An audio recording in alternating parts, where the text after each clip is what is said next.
Welcome, everyone. I am Scott Walsh with RMTC-DHH. I am joined today by Dr. Jennifer Kilpatrick. She will be presenting using mentor texts and writing instruction with DHH students. You should know a bit about the Zoom environment before we begin. Note that today's webinar is being closed captioned. To see the closed captions, click on the caption button in the Zoom menu, and captions will appear along the bottom of your screen. Thank you to Annie Armstrong, the captioner today, for her service. We want to make sure everyone can contribute to the conversation. Even though your mic is muted, we will want to hear your questions, comments, and thoughts, and interact with others in the room. If you don't see the chat panel, click on the chat panel button in the Zoom menu, and you can select specific attendees to chat with during the webinar. Above the field where you enter text, you will see a blue drop-down menu. You should be able to select everyone if you want to communicate with them. Many thanks to Sherry Conrad for her support in the chat monitoring and dropping links to resources throughout the webinar. We mentioned it in our email notification. This webinar will be recorded and will be archived. As a reminder, we do request that you take post-survey for TA Live. It is helpful for us to be able to collect the data because data is our friend and very friendly to our continued funds. Getting the data from you is important for us. We thank you in advance for contributing to our continued self-assessment of our work. We also have a link at www.rmtc-dhh.org/TA-live/ where you can request a certificate for participating in this webinar live or when you watch it later. Today, our speaker will be Dr. Jennifer Renee Kilpatrick. She is an assistant professor at the University of North Florida, where she teaches deaf education, exceptional student education, literacy education, TESOL, and ASL courses. She has taught students who are DHH as well as students with varying exceptionalities in Virginia, Tennessee, and Florida in a variety of settings, including resource classrooms, inclusion settings, and residential schools for the deaf. Her research focuses on deaf education, teacher preparation, professional development for teachers of the deaf, and the language and literacy development of DHH students. Now that you know a little bit more about Dr. Jennifer Kilpatrick, I'll turn the session over to her. Hi, thanks for bearing with us while we figured out the technology difficulties. So today, as Scott said, we're going to be talking about mentor text. So before we do that, I'm going to figure out how this works. There we go. I just want to give a thank you to RMTC. We are so lucky to have them as a resource here in Florida and beyond. I know that there are people who are watching this from out of state, and so they're just a phenomenal resource that really provides a lot for teachers of the deaf. So I'm really thankful for them. For Kara Wilmot, she's not here today. She's on vacation, so I can just say this. She's the reason that I'm doing this.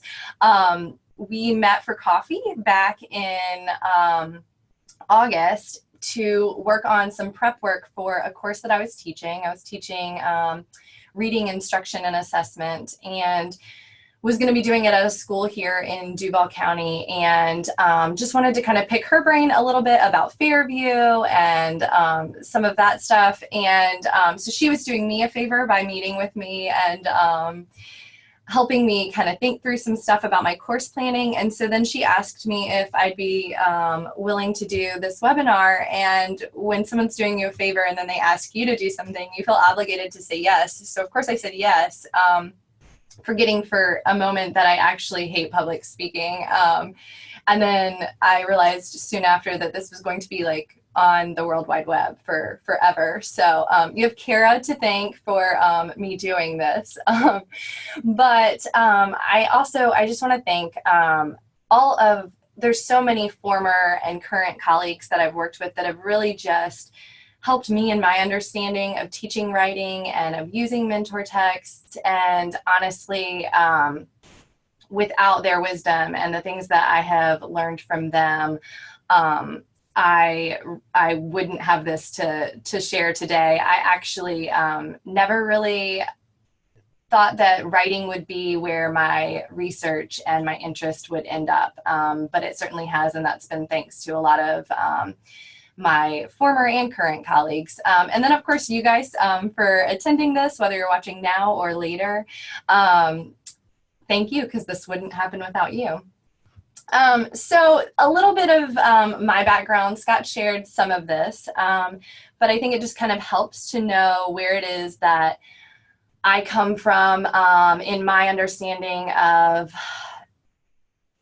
deaf education and literacy and kind of what brought me to here. And so I started my teaching career in the mountains of Virginia in Amherst County, and it was quite different than the suburbia that I had grown up in.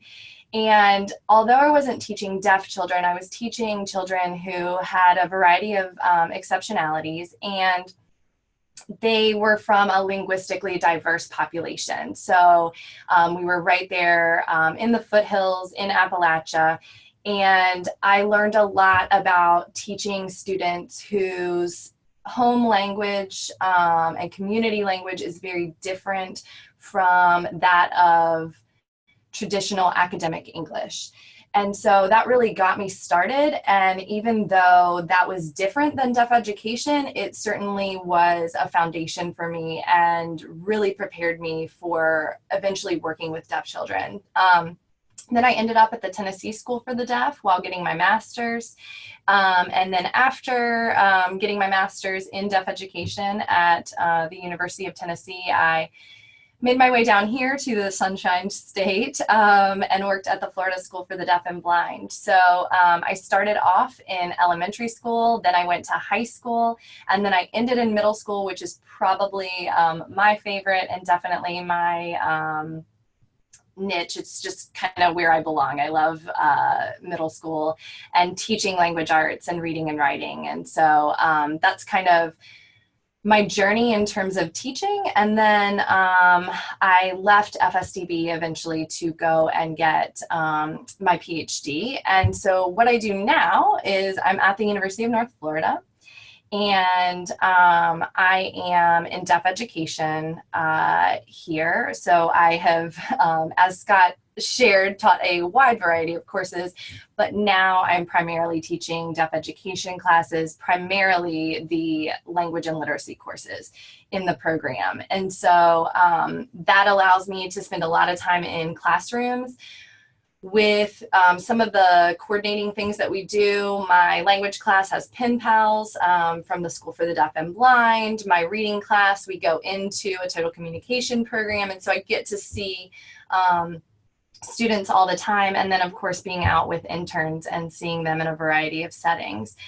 So that's kind of my full-time job. However, I do have a course release every semester to focus on my research with strategic and interactive writing instruction. And this really provided a really strong foundation for me in terms of my understanding of how students learn to write.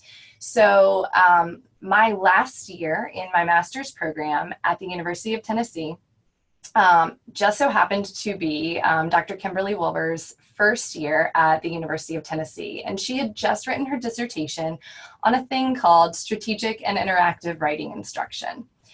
It is an intervention and a framework that she developed for her dissertation and has taken on lots of changes since then in the decade that has transpired. And there's been lots of research. But in 2012, she was awarded a federal grant to really fully develop strategic and interactive writing instruction for elementary school, for 3rd through 5th grade. And so I was hired to work on that grant. And during that time, I got to work with teachers in lots of different states and really just develop this and think through, what does this look like in the classroom? How does it look different in different classrooms? And through that is kind of where the focus on mentor text happened. And we really realized that it was an essential component to strategic and interactive writing instruction. But really it's an essential component to writing instruction with deaf and hard of hearing students in general.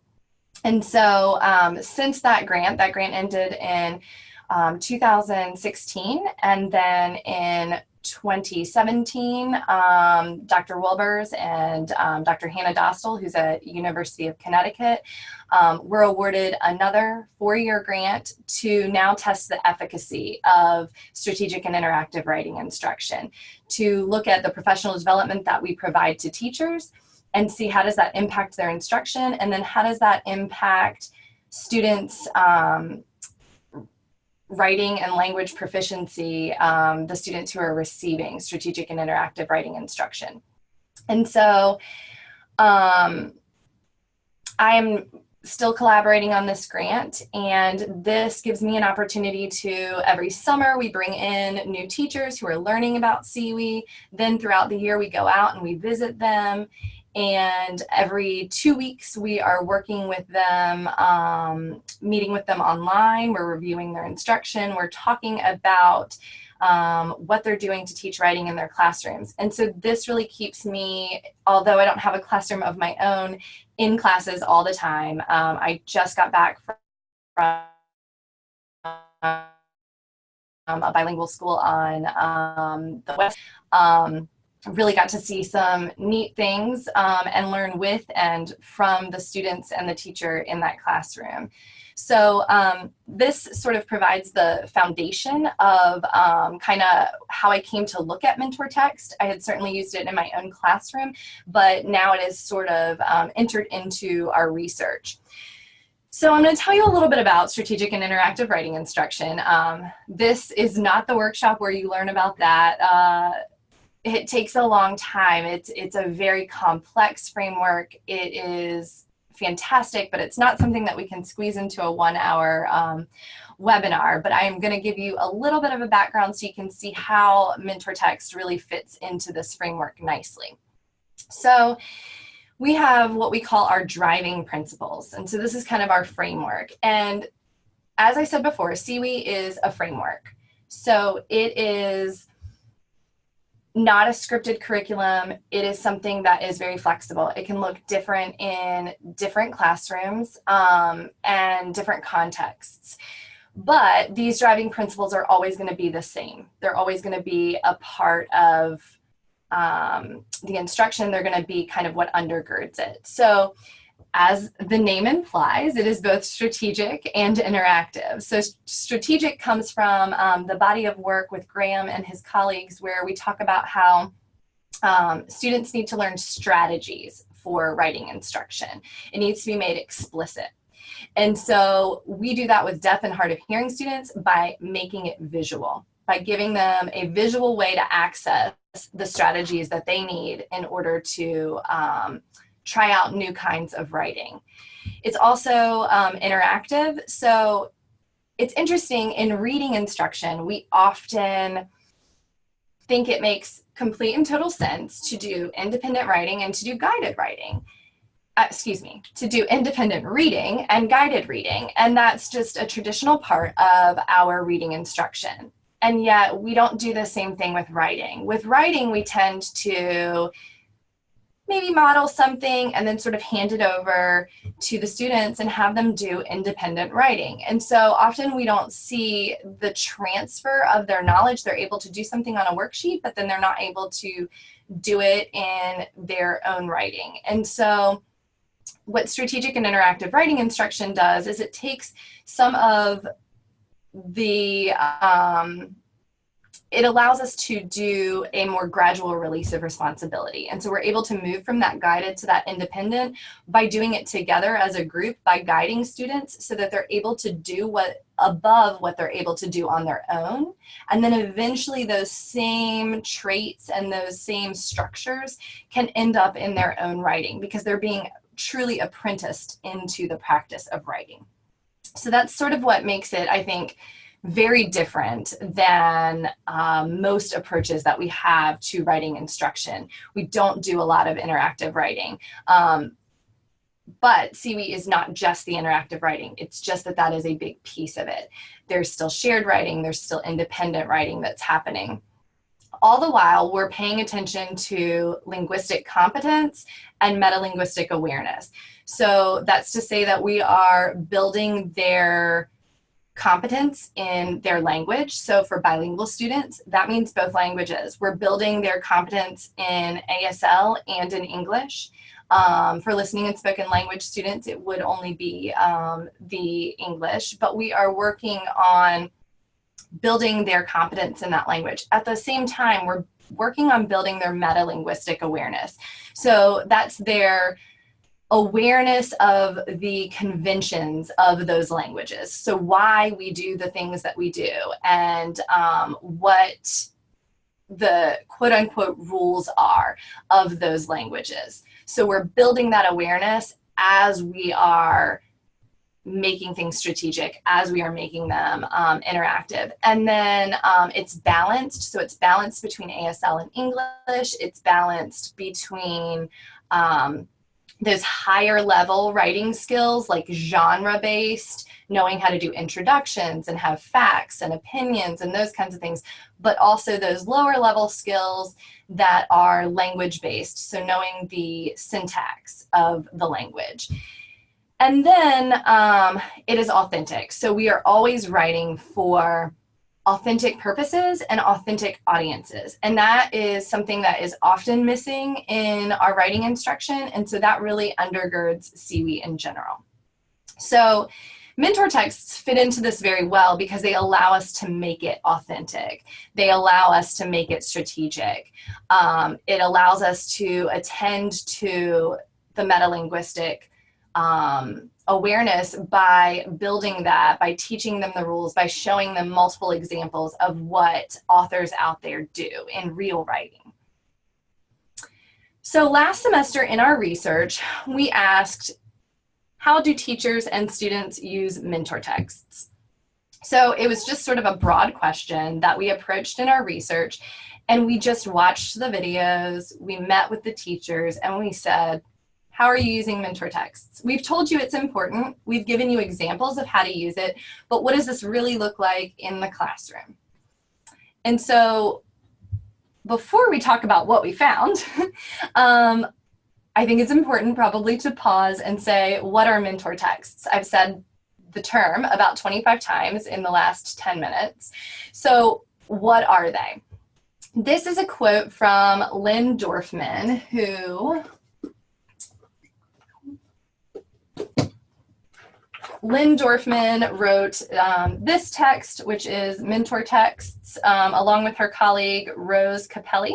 It's Teaching Writing Through Children's Literature, K through 6. She also wrote nonfiction mentor texts, along with the same co-author, Teaching Informational Writing Through Children's Literature, K through 8. So she has spent a lot of her work working on mentor texts. And so what she defines mentor texts as are pieces of literature that you, both the teacher and the student, can return to and reread for many different purposes. They're texts to be studied and imitated. Mentor texts help students take risks and be different writers tomorrow than they are today.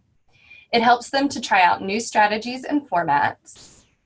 They should be basically books that students can relate to and can even read independently or with some support. And of course, a mentor text doesn't have to be in the form of a book. A mentor text might be a poem, a newspaper article, a song lyrics, comic strips, manuals, essays, almost anything. So basically, mentor texts are any text out there that we can use to take, study, and then imitate in our own writing. So that can happen in really any text out there. Also using the term text loosely, because we are also talking about ASL. So in that sense, a text could be a video. So any text is, or a text is any thing that we are taking to be able to then use in our own writing and in our development as writers. So what did we find in our research? So we found that the teachers used mentor text to provide scaffolding.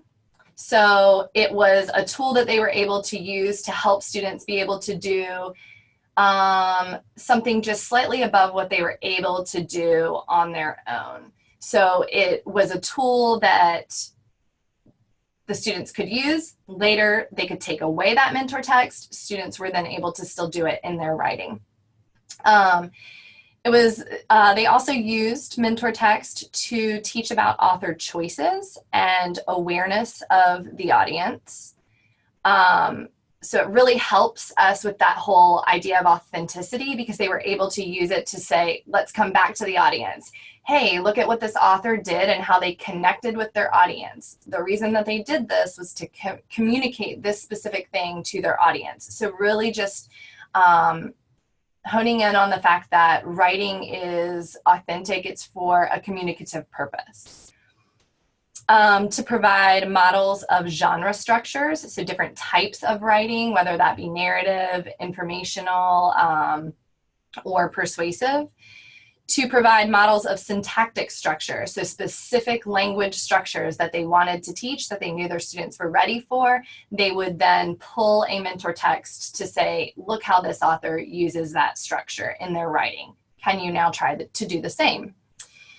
To demonstrate the reciprocal relationship between reading and writing, so that it's not two separate classes, but to show like, hey, we're reading this in reading class. Now let's use that as a mentor text during our writing class. And to connect content and literacy learning. So same thing, to be able to take something that they're reading in science class and say, hey, this is an expository text, and you guys are learning how to write expository text. Let's use this and use it as a mentor. Let's imitate some of the things that the writer in your science textbook or in this other book that we've read in science or social studies class in your writing time. So then we found that students used mentor text for sort of the flip of many of these same reasons. So they were able to identify and compose components of genre structures, so knowing the introduction and then having facts and then a conclusion, or an introduction and then their opinion and some reasons and then a conclusion. To identify and integrate syntactic structures, so those language structures that they were working on, that grammar. To imitate strategies to engage the reader, so a lot of that voice stuff, like look how interesting this was and you really liked this, let's see if you can put it in your own writing and really engage your reader. To make connections to reading and writing, or to writing and language throughout the school day. So when you're in other classes, to be able to refer back to those things that you're talking about in writing class, so that it doesn't just happen during writing. To increase awareness of writing and language objectives. So this made them more aware of what their objectives were, so that they were able to then track their own progress and really take ownership of those objectives, to know this is something that I'm working on. So I'm going to be thinking about it throughout the day. It's not something that my teacher's worrying about. It's something that I'm actually taking ownership of and I'm trying to improve on. And then we also saw that it increased the length of their sentences and their writing samples. So that's sort of what we found in our research. So how can you use mentor texts? I'm so glad you asked. So that's why we're here today, is to talk about how you can use mentor texts in your classroom. So I've seen teachers use it in a variety of ways. I've used it in my classroom. And so we're just going to kind of break that down and say, what does that look like? What's the process of using mentor texts? So today, after this webinar, you should be able to select a mentor text to use to target a student writing objective, also to target a student language objective, and then to identify ways to use mentor text to target writing and language development across the curriculum. So really a nice way to integrate your subjects. So what I like about mentor texts is that they really are this bridge to reading and writing. So I find that often in school we teach reading during this time, we teach writing during this time. Often it's even a different teacher. And so we don't have a nice way to really connect these two, but mentor text allows us to do that. It also allows us to connect to the other subjects, as I've said, but really just to bridge that reading and writing. So I like that you guys can see my notes down here to myself, since we can't share it the traditional way, so sorry about that.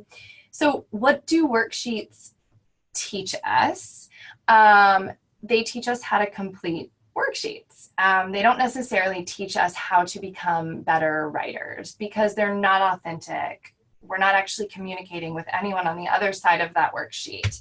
And so it's not contextualized learning. It's not authentic learning.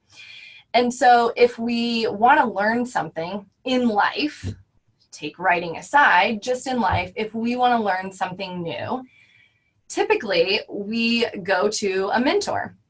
So we use mentors in everyday tasks. I was going to a party a few years ago, and my friend needed to tie his tie. And I'm ashamed to admit that none of us in our group of friends knew how to tie a tie. And so it was not a problem though, because we YouTubed. And you can find anything on YouTube. There are fabulous mentors on YouTube. So we found someone, they tied the tie, we watched, we studied, we imitated, and my friend had his tie tied before we arrived at this birthday party. So it's something that we use all the time without even thinking. We use it in sports, in the arts, if we want to become a better athlete, if we want to become better at painting or music, or I grew up as a dancer. I would pick people who were mentors. I would study what they did. I would try to imitate that in my own craft. We do the same thing in professions. So any kind of profession, we are apprenticed into it. We have mentors, whether we call them that by name or not. In our field in teacher education, we actually do call them that. So we have mentor teachers. My interns are currently paired with mentor teachers. They study what that mentor teacher does, they imitate it, and then they find a way to make it their own. So if we do it in all of these other practices and all of these times when we're trying to learn how to do something new, why wouldn't we then apply that same concept to writing, find a mentor, and try to imitate what it is that they do?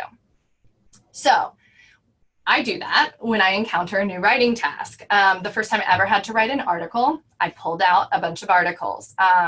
The first time I had to write, not the first time, the only time I had to write a dissertation, I really didn't know how a dissertation is written. And so I downloaded several different people's, I kept them in a folder, and every time I had a question about where do I go next and how do I do this, I would go and look at one of my models. I would look at several of my models. I did the same thing the first time I wrote a grant proposal, the first time when I wrote my third-year review, I looked at people who had gone before me and looked at their examples. I recently wrote a book chapter, and we had access in this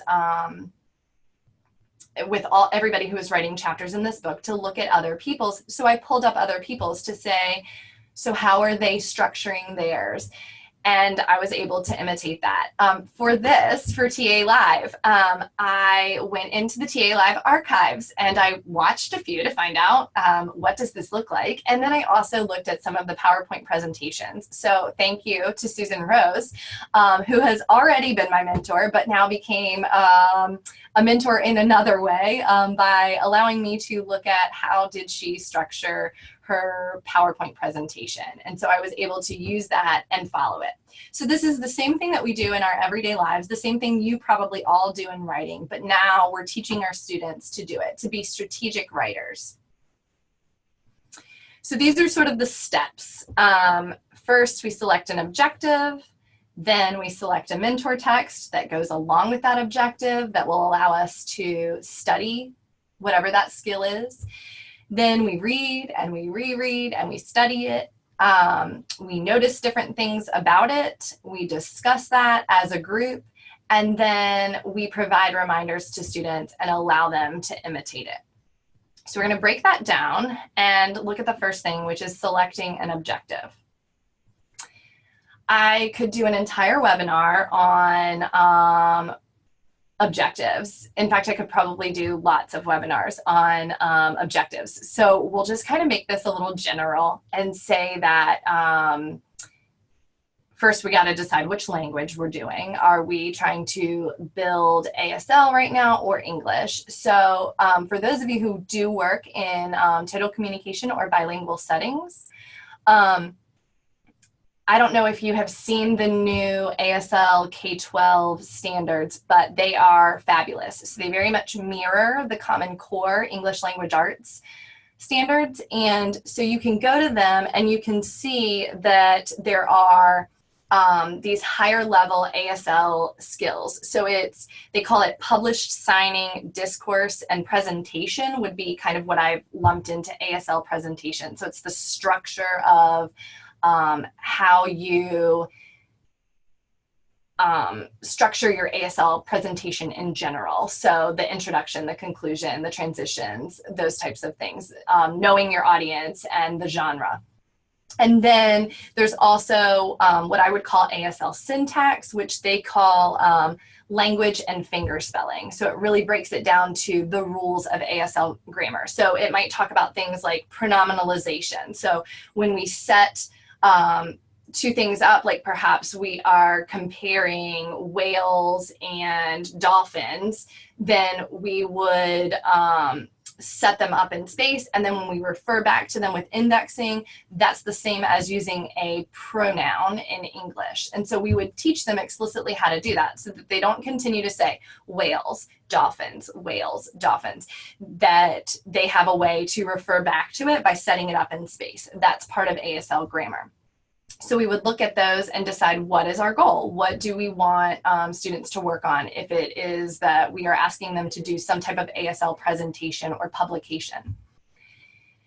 Then English, same thing. There's sort of these two different levels. So if you use the Common Core or your state's version of the Common Core, since most of us have states that have very similar objectives, they're typically lumped into writing or what we would call discourse level objectives, which is that structural, knowing the genre, knowing the audience, knowing how to structure and transition those things, and then also language, which is the grammar.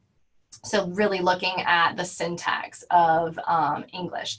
So we would have those four different areas that are general that we would pick from, and then within those we would want to have objectives in all of them. But before we pick a mentor text, we obviously can't be working on all of these things at once. We have to pick just one objective within that. So when we're doing that, we're going to consider what's the audience, like who are we even trying to address when we are publishing this, and what is the purpose. So that's really the genre. Is this persuasive? Is this expository? Is this narrative? And then from there, we can select an objective. So that might be a trait that has to do with the writing level or the ASL publication level, or it may be a language feature, whether that's English or ASL. So that's where we start, is picking that objective. Once we know what our objective is, then we can select a mentor text. So how do we do that?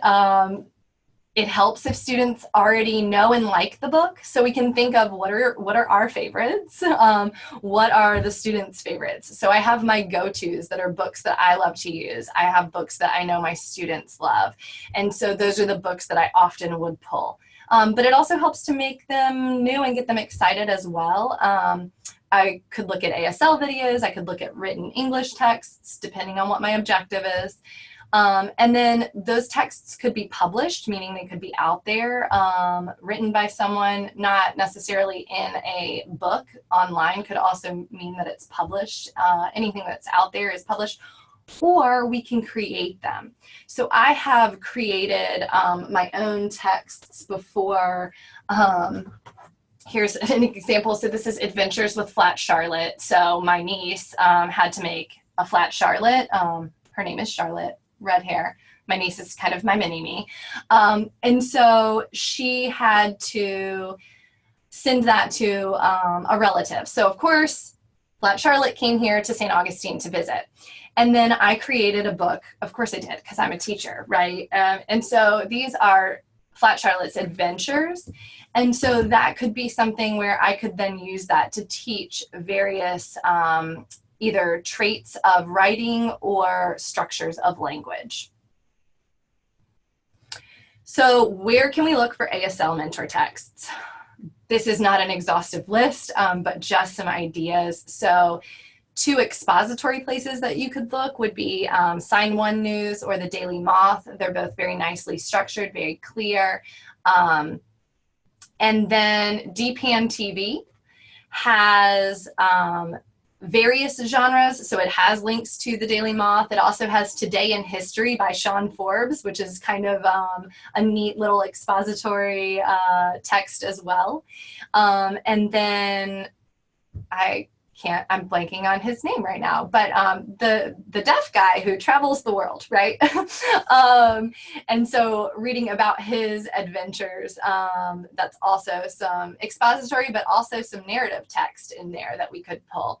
And then this last one is my favorite. So I don't know if you're aware of this competition. If you're not, you should be. You should use it both as a resource to pull mentor texts, but also you should have your students enter next year. So every year, Gallaudet has this competition where they have students send in publications both in ASL and in English. And so it's really neat. You can get both the ASL publications and the English publications because they share all of their winners. And they are fabulous. They have expository, they have persuasive, they have narrative, and especially the ASL ones are just really neat because it's students. And so we can use this student production, even the English, to be able to have English writing from another deaf student and say, look at what this deaf student did. Now, can you maybe try and imitate that in your own work? And so that is honestly one of my favorites. They have a Facebook website. I think it was about a month ago that they announced the winners from this year, but they also have the website that's, everything is linked in this PowerPoint. And then I know that Sherry is also sharing some of that in the chat as well. So those are all ASL mentor texts. Certainly there are many more as well in addition to these. English mentor texts, you could look in a variety of places. So looking at picture books, chapter books, textbooks, so like their science or their social studies textbooks, newspapers, whether those are online or physical, magazines, advertisements, signs in museums or zoos. So I like when we're on field trips to take pictures of those signs that are right next to an exhibit as a mentor text because it's usually a short little snippet. It's real, it's authentic. Often the students have seen it if we've gone on a field trip together, and then they're able to use that in their own writing. And we've actually had some classes that have taken that idea, used that as a mentor text, and then created their own on, there was a class that had a leopard, like a spotted leopard gecko. That might not be what it's actually called, a leopard gecko maybe. And so they're able to take what they knew about the leopard gecko, and then they did some more research, and then they wrote about it, and then they went to a pet store and they put their expository piece on the glass next to the leopard gecko to help inform customers, just like they had been informed about the different animals when they went to the zoo. Stories on menus. So often when you go to restaurants, they have the story of how the restaurant was founded, especially here in St. Augustine, because we're a very historic town with a lot of family-owned businesses. And so that's an authentic thing that they may have been to this restaurant. You could even maybe go together, and then you can use that as a mentor text. And then, of course, various websites. There's also a lot of lists out there. So my very first foray into using mentor text, honestly, was Ruth Culham. So this is using picture books to teach writing with the traits, and it's by Ruth Culham. And this one is grades 3 and up. So I used that when I was using mentor texts to teach writing in middle school. And that was kind of my first really exposure to the idea of mentor texts, right? I may have not called them that in the past. So that really got me interested. She has a newer book that has come out using picture books to teach writing with the traits. That's the K2 book. And then her newest book that came out is The Writing Thief. And so that came out maybe 3 or 4 years ago. And so she's done a lot of work on mentor texts. Obviously, I did not invent this idea. It came from lots of awesome people before me. And then Georgia Hurd. So she has lots of good books on nonfiction and on poetry. I love to use her books for poetry. I think there's one about like teaching the heart of poetry. And she always has different ideas of mentor poems that you could use. And then this is different types of nonfiction. So I got to go and hear her speak about this, and it sort of revived my interest that I had when I was in the classroom. I was in my PhD when she came to Knoxville. And so I got to go hear her speak, and I got this book for free. And then one that I mentioned earlier was Linda Dorfman. So she's got both of these books that talk about mentor texts. So all of those have really nice lists. But of course, we're always having new books published, and these really refer more to books than all of these other types of texts. But those are certainly places that you could look if you know what you're teaching and you know that you need help finding a particular book. You can also make your own lists. So this is the list that we have made for our teachers in strategic and interactive writing instruction. And we sort of framed it to where we've got the author and then the title, what genre it is, and then we talk about those writing traits that are specific to genres and how do you write, and then also those language level features. You can ignore the colors because that has to do with something totally different, which is setting language objectives and how we do that. But this just gives you an idea, and we do, if you want this, you can feel free to email me and I can get you this document. We are ever changing it. So, or I can provide it to RMTC so that they can put it on the site as well. So, oh, I apologize that that looks like that since we're not in the slideshow view. But the next step would be reading and rereading these texts. And so we do that by sort of making students language detectives. So they know what we're working on, and then we send them out to do their independent writing, their shared writing, writing that's happening, or reading, excuse me, reading that's happening across the curriculum. And we say, hey, do you notice these things? Let us know when you notice them. And so then they can get really excited, bring it to the group, and then those things can become mentor texts when they're related to the objectives that they're working on. So steps to teaching, the next one would be notice and discuss. So this is where we make it now explicit. We've picked our objective, we've picked our mentor text, we've studied it, and now we make it super specific.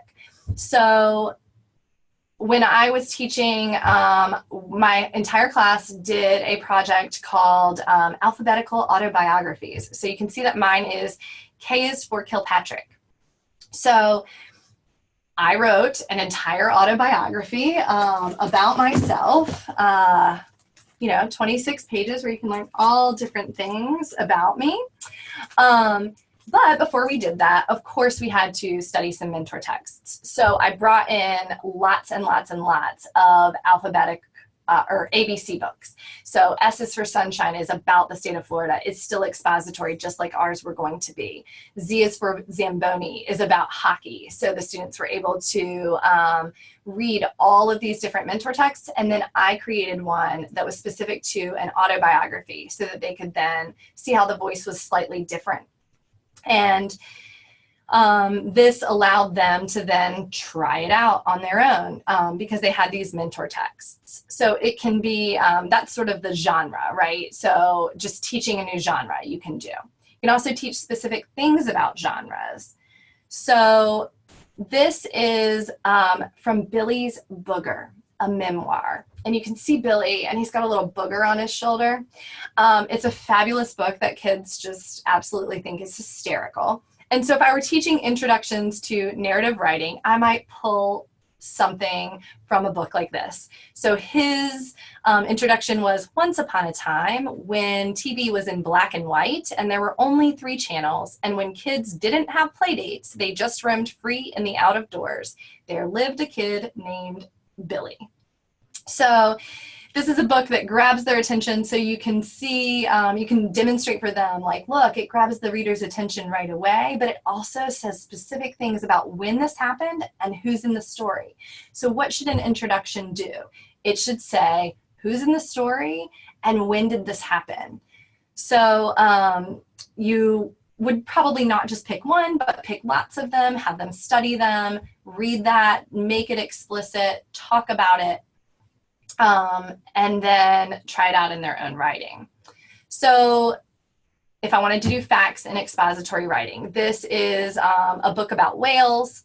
Each paragraph is a different section. So I can't actually see that, but I think one of the paragraphs is about their size, and one is about what do they look like, and one is about how do they get around. And so we could read that, and then we could write about a different animal and have paragraphs on each of those 3 facts. And so it could be that you're teaching that kind of feature of a particular genre. You can also use it to teach language objectives. So you'll notice that all of my examples are not from, I don't have any from ASL since we're really talking about writing here, but I did want to mention that earlier just so that you know that I wholeheartedly believe that you can use it to develop both languages, and that if students are using both languages, we should develop that linguistic competence and metalinguistic awareness in both. But since the focus of today's presentation is on writing, all of my examples are from English writing. So this is complex sentences. So I Wanna Iguana. It's a fabulous book where a kid tries to convince his mom why he should get an iguana. And so this is a writing notebook, and so you can see it's got a bunch of different sections, but one of the sections in here is on just mentor texts, so they can kind of keep these to be able to refer back to them. So this shows how the student is giving reasons and examples throughout, but he's doing that by using complex sentences. So we can show them this is how this author has used complex sentences in his writing, in persuasive writing.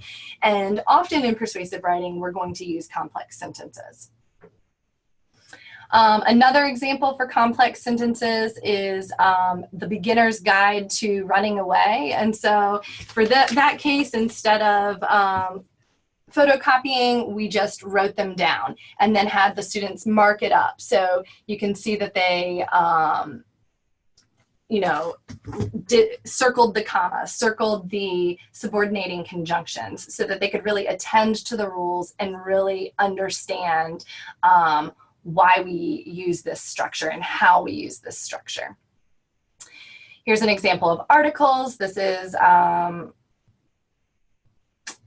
from, I can't think of it right now, but the website where you can go and it's got the books in both ASL and English and like 20 some other languages. I'll think of that later and give that as a resource. But the students can go through and they can circle D and A, figure out when do we use each of those. Here's an example of past tense verbs. So this is actually a co-construction that the students wrote together as a guided interactive co-construction. The 3rd grade class went to Plymouth Plantation on Wednesday, October 23rd. So then after they wrote that, they can highlight the past tense verbs. So now the student knows you're going to do your independent writing. You want to use past tense verbs just like we did. So our own writing now becomes our mentor text. You're going to use those same verb constructions because that's what we do when we do narrative or recount writing. We use past tense action verbs.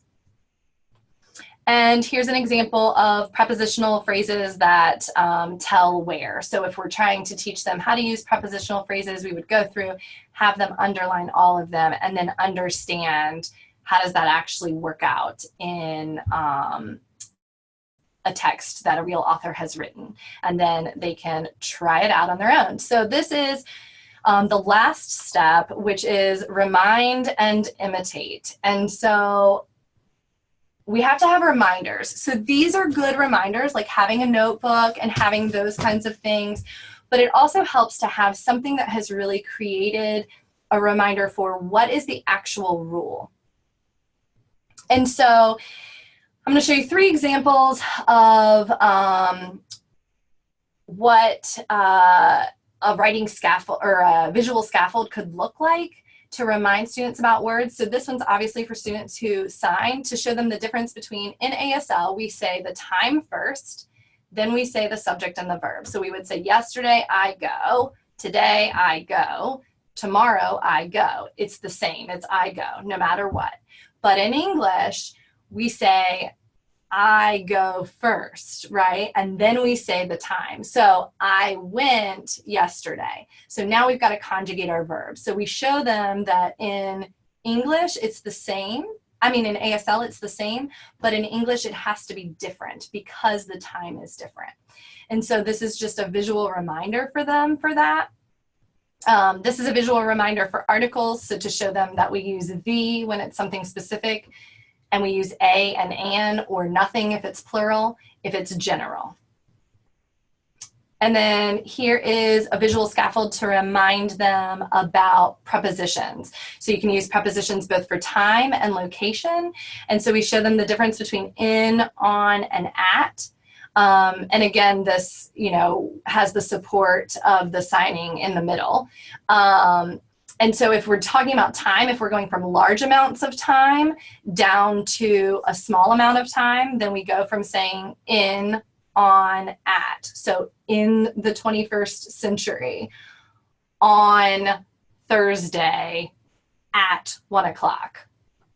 Then for location, we go from general to specific with those. So in the United States, on the chair, at the party. So we're going from general to specific. And so these are just reminders after we've really dissected that in the text, then creating some kind of reminder of what is the actual convention.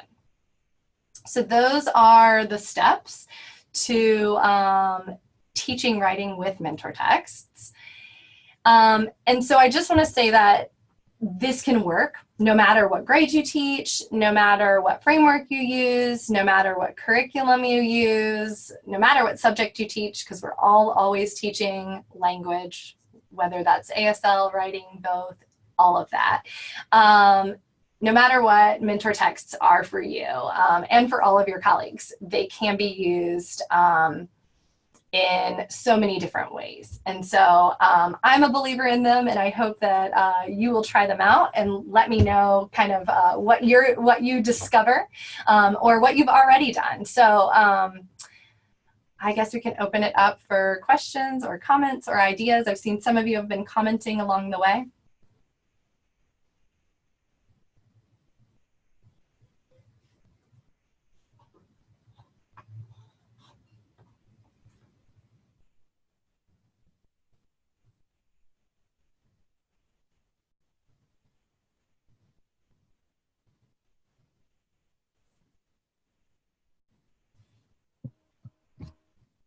Feel free to add any questions or comments into the chat section.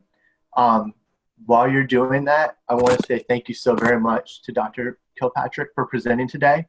This was some really great information. We would also like to take the time to thank Annie Armstrong, the CART provider from Alternative Communication Services, for providing the caption today. Join us next month for Map It, Transition Planning for Students Who Are Deaf or Hard of Hearing with Cindy Camp from DCMP. Map It, What Comes Next was designed to provide students who are deaf and hard of hearing with information and skills that they will need for a successful transition from secondary to post-secondary settings. The topics included with the program are self-determination skills, effective communication skills, and transition planning. Finally, thank you so much for allowing us to be a part of your day. The recording will be posted onto RMTC-DHH website. We love hearing from you, and we are happy to help in any way that we can. You can connect with us through social media links like Facebook, Twitter, and Pinterest. You can also sign up for our newsletter. We would love to hear your comments on social media about what you learned today. Make sure to include hashtag RMTC-DHH or hashtag RMTC-DHH TA Live. As you may know, we are a Florida Department of Education, Bureau of Exceptional Education and Student Services discretionary project, and all the services we provide are free. To continue to work, we must collect survey data to justify why our services are needed. If each of you could please complete the survey right now, we would really greatly appreciate it. If you have a colleague who has missed this broadcast or you would like to rewatch it later, head over to www.rmtcdhh.org/TA-live. Thank you again from all of us at RMTC. We'll be ending the broadcast now.